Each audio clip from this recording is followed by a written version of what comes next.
ഉപഭോക്താക്കൾക്ക് ഉദാര നടപടികളുമായി EPF pension fund ഒഴികെയുള്ള മുഴുവൻ നിക്ഷേപവും പിൻവലിക്കാനാണ് അനുമതി. പ്രത്യേക സാഹചര്യങ്ങളിൽ കാരണം വ്യക്തമാക്കാതെ തന്നെ ഫണ്ട് പിൻവലിക്കാം.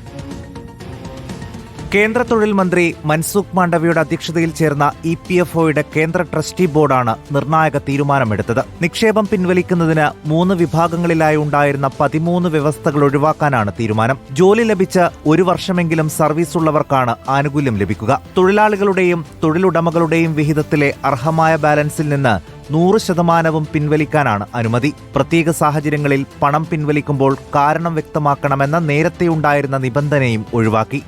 നേരത്തെ തൊഴിലില്ലായ്മയോ വിരമിക്കലോ ഉണ്ടായാൽ മാത്രമേ പൂർണ്ണമായ പിൻവലിക്കൽ അനുവദിച്ചിരുന്നുള്ളൂ. വിദ്യാഭ്യാസ ചെലവിനായുള്ള പിൻവലിക്കൽ പരിധി 10 തവണ വരെയാക്കി. നേരത്തെ ഇത് 3 തവണയായിരുന്നു. വിവാഹാവശ്യത്തിന് 5 തവണ വരെ പണം പിൻവലിക്കാം. നേരത്തെ ഇത് 3 തവണയാണ് അനുവദിച്ചിരുന്നത്. 30 കോടി അംഗങ്ങളാണ് നിലവിൽ PFലുള്ളത്. 26 ലക്ഷം കോടി രൂപയാണ് നിക്ഷേപമായി ഉള്ളത്. News desk reporter.